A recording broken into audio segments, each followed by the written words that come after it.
Paddy Power stream all UK and Irish racing live on your mobile, tablet or PC. Unlike some other high street bookies, Paddy Power, you beauty!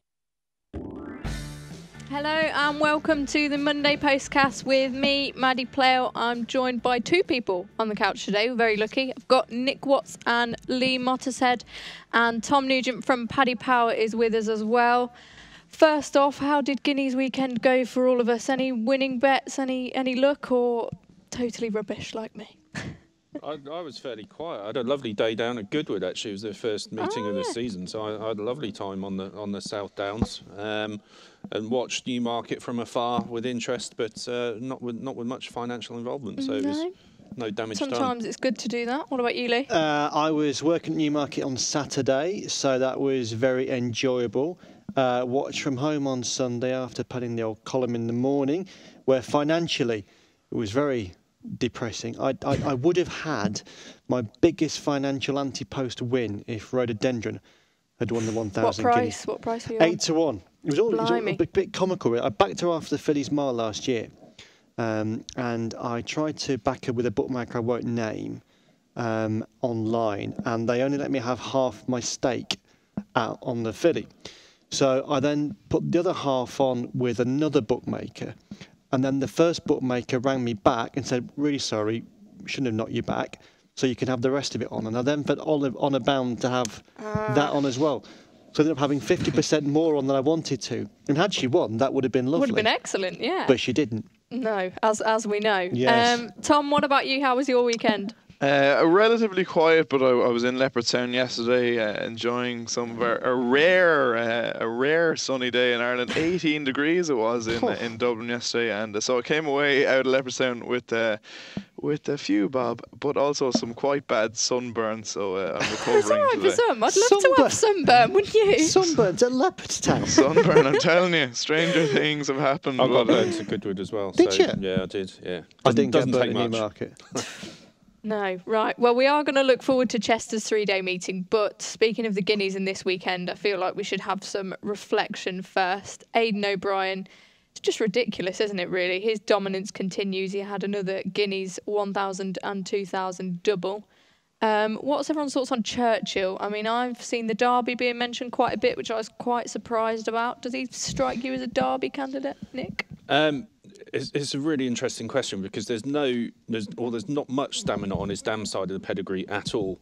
But you look back through some of Aidan O'Brien's stars of yesteryear, and it's a similar story. There's a horse Leading Light a few years ago who was out of a Queen Mary winner, went and won the Ascot Gold Cup. I mean, how does that happen?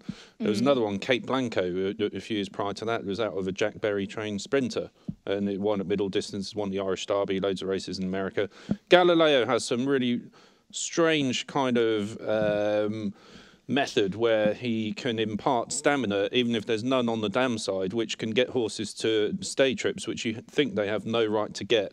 And so if you're a breeding buff, you'd say, no, Churchill can't win the Derby. If you look at his racing performances, his professionalism, the way he gets the job done, and the fact that his daddy's Galileo, you'd say it's definitely possible. Yeah, I'm going to say I think he is quite a deceptive horse. Tom, you said you were at Leopardstown. We'll get onto the Derrinstown in a minute. How do you bet on the Derby with, having had the 2,000 guineas as a potential trial for it? Well, Churchill is now the 5 to 1 favourite for the Derby, actually in from 6s yesterday after the Derrinstown. Cracksman is the next in at 8 to 1, Cliffs of Moher 10s, Eminent 12 to 1, Sir John Lavery 14s, and it's 16 to 1 bar. Interesting market then. What do you reckon, Lee? What did you think of Churchill in the Guineas, bearing the Derby in mind? I would love to see him in the Derby, and I don't think it's a massive long shot that he'll go for the race either. I think the lads will want to see what happens at Chester. They've got Cliffs of Moher on Friday, I think, in the D-Stakes. He's the one that everyone's talking about for Chester. They want to see the Dante as well. But they've got Gleneagles, as I said, haven't they, who'd be a similar sort of type to take to stud if he just goes down the miling route. He's a very relaxed horse. He's a sort of horse that only does what he needs to do. I don't think he's ever going to be visually stunning, which in a lot of ways will help him with the mile-and-a-half trip. And, I spoke to Michael Tabor after the Guineas, and I just got the impression that he wasn't necessarily ruling it out. And Ryan Moore was interesting too, in the sense that he didn't say a lot. Never does. Not necessarily No. a surprise. There was a good line at the end of the 1,000 Guineas programme. So Ollie Bell was just interviewing Frankie after the 1,000 Guineas, and he turned around, he saw Ryan, and said, Ryan, anything you want to say? And then he was cut off. So we never found out, I don't think, if he did want to say anything. How much would people pay to find out He would be what interested. Moore had to say? But after 2,000, he was just making the point that, as you did, he used the phrase, his daddy won the Derby. And, he said there wouldn't be a better ride in the race. And it would be great for the Derby. The Derby, listen, it's our signature flat race. It's the most celebrated flat race in the world. But in terms of its public appeal, it is diminishing domestically, certainly to the TV audience. It would be great for the race to have the Guineas winner running in the race. He'd be the most high-profile horse in the race. And if he ran in it, I think he'd win it. At this stage anyway. We've not seen Chester, we've not seen York, but I know you're not so convinced, are you? But I could see him winning the Derby. Wow, that's a pretty bold statement from Lee there. I'm gonna pour cold water on it all and say I wouldn't be keen myself. I'd love, like you, I think it's really important for the race, and I think it would be a brilliant spectacle and it would add so much to it. And I do want him to go, but I'm just not sure he'll win. And you're right, he is very deceptive. But for me, I'm interested. I think the Dante is the key one for me. I quite like Cracksman, and I'm interested to see if he can take that other step forward. And obviously we'll know more as this week progresses and we have Chester's trials. Tom, what did you think of the Derrinstown? Pretty underwhelming, actually, I would have said. The winner, Douglas MacArthur, got there in the end on the rail. They three or four of them finished kind of in a heap together. There was no standout winner. Now, we did chop Douglas MacArthur quite a bit for the Derby. He came into 20-1 from 40s, but I'd be very, very surprised if you saw an Epsom Derby or indeed a Curragh Derby winner from that race now. I think it spoke volumes that they all finished in such a heap. I think a lot of the time Aidan O'Brien's just throwing everything he's got to see what will sort of stick and see how things will go. Right, well, we're going to get onto the 1,000 Guineas, but we'll just take a quick break. Power's Hot Trot Jackpot, their new free-to-enter horse racing competition. Every Saturday, pick 5 horses in a free Lucky 31 bet for your chance to win the guaranteed £10,000 jackpot. T&Cs apply. 18+. BeGambleAware.org. Now, I love the 1,000 Guineas. I thought it was great. Someone who definitely thought it was great was Tom Segal, because this is what he had to say on last Monday's Postcast. He's just a genius. I like horses with a run, so although I've backed Fair Eva, I thought the Irish Leopardstown trial was as good as anything run so far this season, and the horse that finished second, a horse called Winter of Aidan O'Brien's, I see he's been back today. I think she's about 16-1 from 33s. I was really impressed with her. She got trapped round the wide outside. She finished best of all. I think that form is the best trial form we've had this season. If she runs, I would be very interested in her beating her stable companion, Rhododendron. So there we go. All in a day's work for Mr. Segal. The 1-2 in the Guineas. It's just very, very ridiculous. That's why you should listen to these podcasts.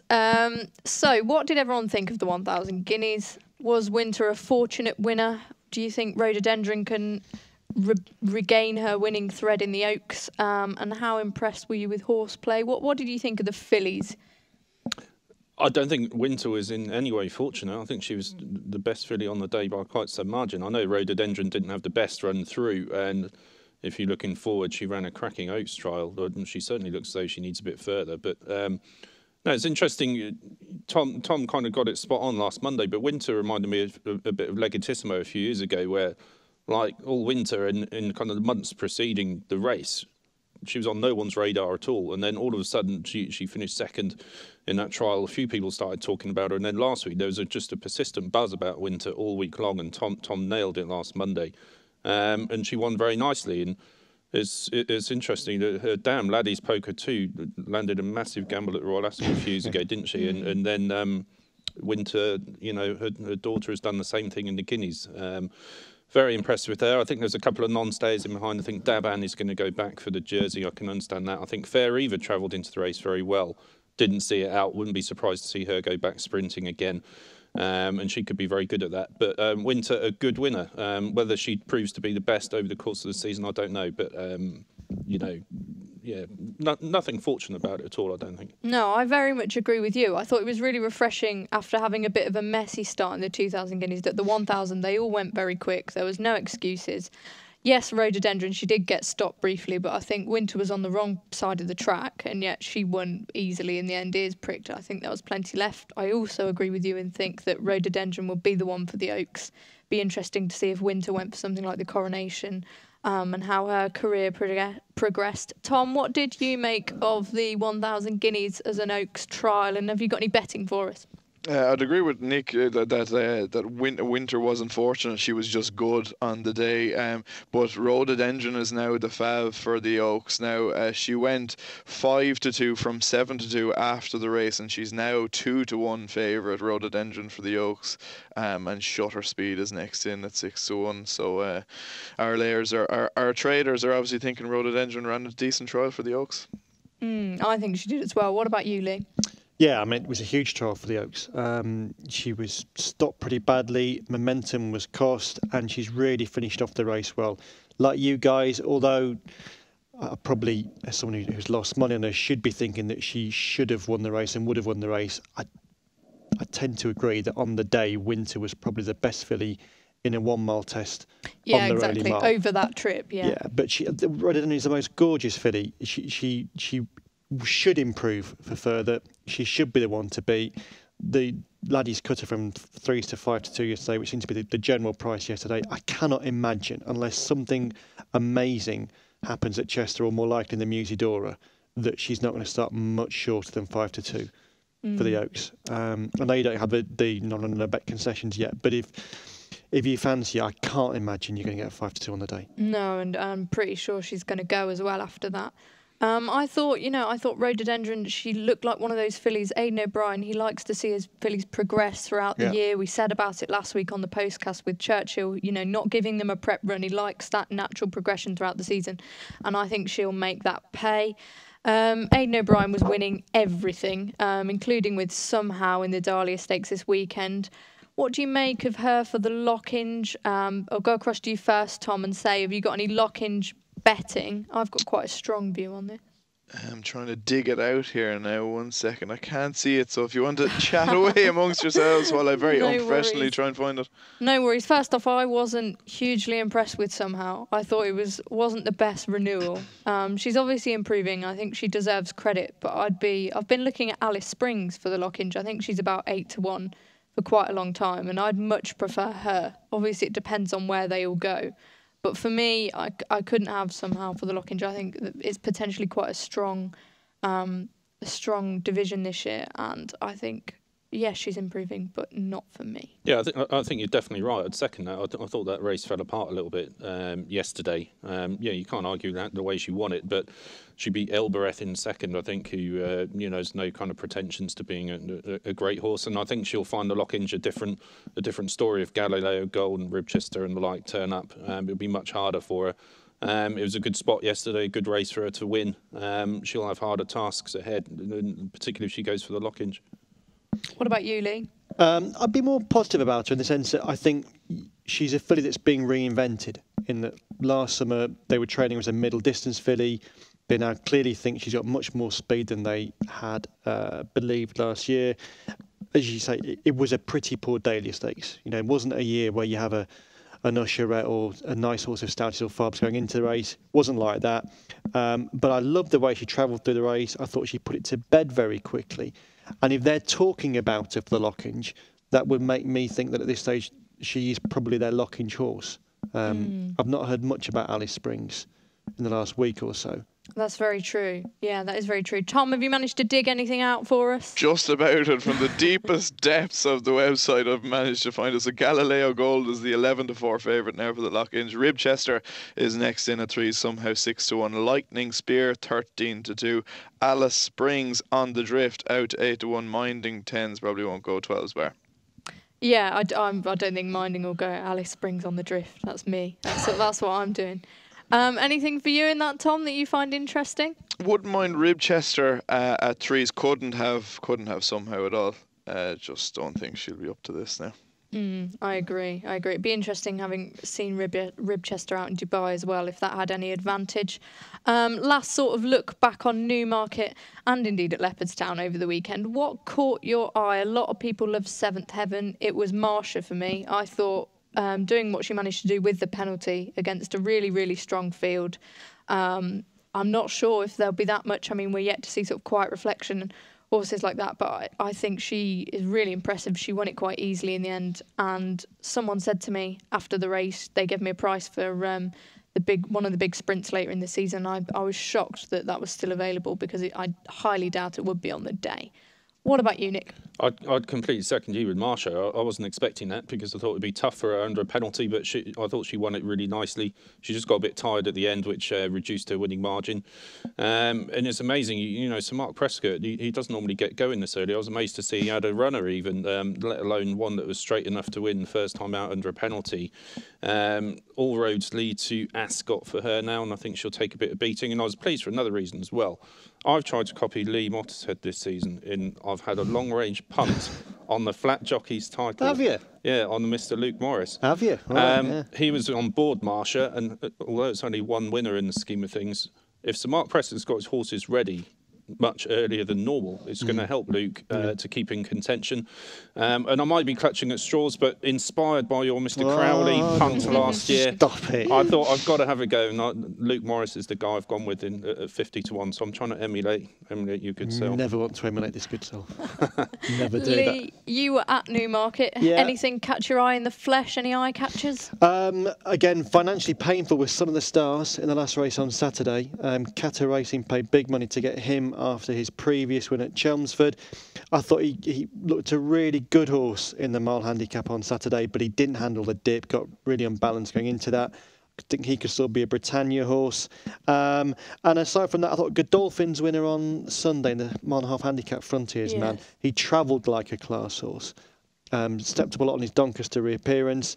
They're talking about the Duke of Edinburgh or the Wolferton at the Royal Meeting. Yeah, they sort of said goodbye to the Hardwick, didn't they, in post-race? But I could see him easily being a horse that progressed to that sort of level. And I know they didn't seem that keen at the time, but Godolphin are desperate to win a Melbourne Cup, and he looked like that sort of horse to me. Yeah, that's an interesting one. One that I quite liked was Permian, who finished narrowly second to Cracksman at Epsom. He won really impressively. And I'm not saying he's going to be a superstar, but I wouldn't be surprised if Mark Johnston got him sorted for one of those nice races at Goodwood later in the season. Tom, anything catch your eye at Newmarket, or if you were at Leopardstown as well? Yeah, one eye catcher and one more observation. The eye catcher was Talieb in the 1,000 guineas. Finished fourth, very free in the first 2 furlongs to my eye, and stayed on quite well. A very nice run for me on the second run of her life, so I think she could be one to keep an eye on, Talieb. And the other observation, just more of a shout out really, Jessie Harrington, the woman who can do no wrong, had another double in Leopardstown yesterday, won the first 2 races, first 2 maidens, so she is, the hot streak continues for Jessie Harrington and the team in Commonstown. Yes, it's incredible, isn't it? Especially being a dual purpose trainer. I think her talents know no bounds. We're just going to have a little competition time now. Every week in the Monday Postcast and the Football Postcast on Thursday, our sponsors Paddy Power will give listeners the chance to win the free £25 or €25 bet. Simply tweet the answer to the upcoming question with the hashtag Postcast, and if it's correct and your name is drawn out of the hat, you're a winner. It really is that simple.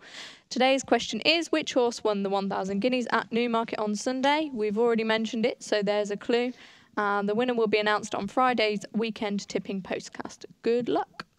Introducing Paddy Power's Hot Trot Jackpot, their new free-to-enter horse racing competition. Every Saturday, pick 5 horses in a free Lucky 31 bet for your chance to win the guaranteed £10,000 jackpot. T&Cs apply. 18+. BeGambleAware.org. Right, we've briefly mentioned Chester. We're going to get back to it now. It's a meeting that I really love because I think it's really quirky and really unique, and it's nice to have something different so early on in the flat season to sort of get your teeth stuck into. I think it's a very compelling track with the draw and the like. So I'm really excited for Chester. Anyone else got anything that they're particularly looking forward to throughout the 3-day meeting? Well, the Chester Cup is the obvious highlight on Wednesday, and it's an interesting race. It's got a big field, and never quite sure with Chester in that particular race how wide you can be before you can rule out your chance. Because Sea of Heaven, who I did fancy, Sir Mark Prescott, he's drawn 14. Golden Spear, another one that's coming over, I think, from the Tony Martin yard, is 12. Are they close enough to the rail to still be in contention, still be fancied, or are they going to find it very difficult from those draws? That's the conundrum you get. Those are the two that I liked. They haven't been helped by the draw, but I might still give them the benefit of the doubt and throw a few quid their way. Yeah, I think it's a great fun race, isn't it, the Chester Cup, like you say, just to have a few quid each way. It's always worth it. Lee, what's took your eye? I've not had a close look at it. I was looking at the market leader Sea of Heaven before the draw came out, but I think talking about the draw, they're still 14. Not ideal. One of Mark Johnson's Waters Meet that was just touched off in the all-weather two-mile final. Got a better draw in stall 6 with Franny Norton on board. Franny Norton's always worth following at Chester. He really is the king of the Rudy. And that's the horse that if he got rolling along in a rhythm from a good draw, could be quite hard to stop. But yeah, it's a desperately tough race, and the Ryan Moore booking for Golden Spear was very eye-catching. Again, still 12, not ideal, but it'd be tough. Yeah, Tom, what have you got in terms of betting for us, and is there anything that jumps out that you particularly like the look of? Yeah, we've got the Chester Cup priced up at the moment, and Sea of Heaven is the 11-2 favourite at the moment. Golden Spear, as the lads mentioned, there's 6-1 next in. Nikita 9-1, and then it's Blakeney Point and Waters Meet, the two at 10s, and there's a few in at 12s and 16s there as well. The one I liked each way is looking at it there was First Mohican. Now he looks to be done by the draw a little bit, drawn 17, but First Mohican each way. Ran a big race in the Cesarewitch last season and has an each way shout, but again the draw is against him. Yeah, I mean, I have to confess I haven't had much of a look at the draw, but the two that stuck out for me were Blakeney Point, who was very progressive, and I'm quite keen on Alan King's Who Dares Wins, who finished 3rd in the Coral Cup, and these sort of national hunt horses that switch codes tend to do quite well. Il de Rey won this race, Overturn won this race. So I don't know if anyone can give me a chance or rule them out with the draw straight away. But that's how I'm thinking at the moment. Anything else attracting your interest at Chester over the whole 3 days, guys? We've spoken about the Derby and the Oaks from looking at the both Guineas, looking forward to those. Do you think Chester could really put a spanner in the works and really change the market? We've got the D Stakes, we've got the Vars, we have the Cheshire Oaks. What do you make of those contests? You haven't managed to have much of a look, Nick? Well, there's been a lot of talk, isn't there, about Cliffs of Moher. It seems to be, a popular horse in terms of people expecting great things this week and putting his case forward for the Derby, so it'll be very interesting to see how he goes. There's another one, I think Sir John Lavery of Aidan O'Brien's goes too. So, we mentioned the Derringstown, that we don't think it threw up anything particularly special. It'll be very interesting to see where these two horses fit into things. And also, there's going to hopefully be a bit of redemption for US Army Ranger. He's had a few false dawns in his career, but I think he goes to the Ormond on Friday. Be interesting to see him over a longer trip. If he has another blowout there, then he has to be filed as a very disappointing horse. But I'd be willing to give him another shot over a trip I think he should enjoy. So those three for me would be the most interesting ones. I quite like the look of that D Stakes. I mean, obviously we don't know, for instance, which horses Aidan O'Brien's going to aim where at the minute. He seems to have so many and everything. But just a few in that I like. You've got War Decree, Mirage Dancer, Call to Mind, the Queen's Horse, who made a really nice debut, Atti Passay, who won the Esher Cup, and like you say, Cliffs of Moher, which could be really interesting. Lee, anything for you? We've got the decks through for the races on Wednesday.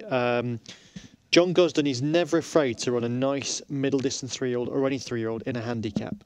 Lots of good horses have gone that route with him. Jack Hobbs to Gruder would have run a handicap. Sandown first had the race not been, the ground not changed. Many more recent examples. Got one called Stradivarius, the 1.5 handicap on Wednesday, that is probably or fair chance can be better than a handicapper. And a horse I do like runs on Thursday, or is entered on Thursday in the Huxley Stakes. I love a Sir Michael Stout middle distance 3-year-old going into 4-year-old. Don't we all? Oh, don't we all? Don't we all? And he has one the most gorgeous horse with a beautiful head, Poet's Word. Saw him win a handicap at Goodwood last season.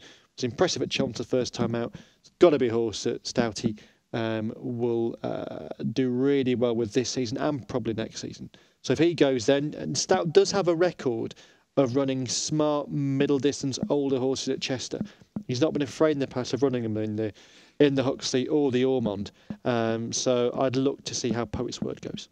Yeah, that's very interesting. Tom, do you have any betting on any of these Chester races or any strong opinions? No strong opinions and not much betting just yet. The Cheshire Oaks we've got all right, but no, not looking forward to anything any individuals, but just hopefully, really hoping that something might come out of the pack and grab that Derby market by the scruff of the neck, because there's so many names knocking around, especially from Ballydoyle, that you kind of think of that Vincent O'Brien adage: if you think you have more than one Derby horse, you probably have none. So you're just looking for something to come out of the pack and just grab it by the scruff of the neck, hopefully. Yeah, I totally agree. In a way, it's quite nice to have, not such dominance and, constantly waiting for another horse to throw its hat into the ring. Lastly, let's get your best bets for the weekend ahead. I just thought I'd go with Who Dares Wins. I really like his profile, and I think in a big race like the Chester Cup, it's a fun race. It's worth sticking a few quid on him. And I like that Tom McQuan's going to be on him, and I think he could run well. What about you, Nick? Horse called Breakable in the first race at Chester on Friday. Tim Easterby horse, loves Chester, won there twice, finished second there once. If it gets a good draw, which obviously we won't know at the moment, then I'd get stuck into her. Yeah, Lee? if he runs Poet's Word on Thursday, and I do think the 5-2 Rhododendron, if you fancy her, she won't start at 5-2 on the day. Yeah, totally agree. And finally, Tom. Gone slightly further afield. Order of the Garter is looking like he'll go in the French Guineas on Sunday. So he's a horse I like very, very much. So he's trading there at 7-2 at the moment. Yeah, are they planning to still send Caravaggio down that route? He's out of the market at the moment. I haven't seen any news, but I'm imagining he's out of the race anyway. Yeah, I think it'd be interesting to see if he goes sprinting and if we saw him in the Commonwealth Cup. I really love that horse. It's got to be a Commonwealth That's the Cup word, horse. yeah. Yeah, he's very, very talented. Finally, just a quick competition reminder. Here is the question again. Which horse won the 1,000 guineas at Newmarket on Sunday? Tweet your answer using the hashtag Postcast for your chance to win the £25 or €25 free bet with Paddy Power. The winner will be announced in Friday's Postcast. Join us then. I will see you next Monday. Thank you for listening. Thank you to Nick, Lee and Tom, and we'll see you then.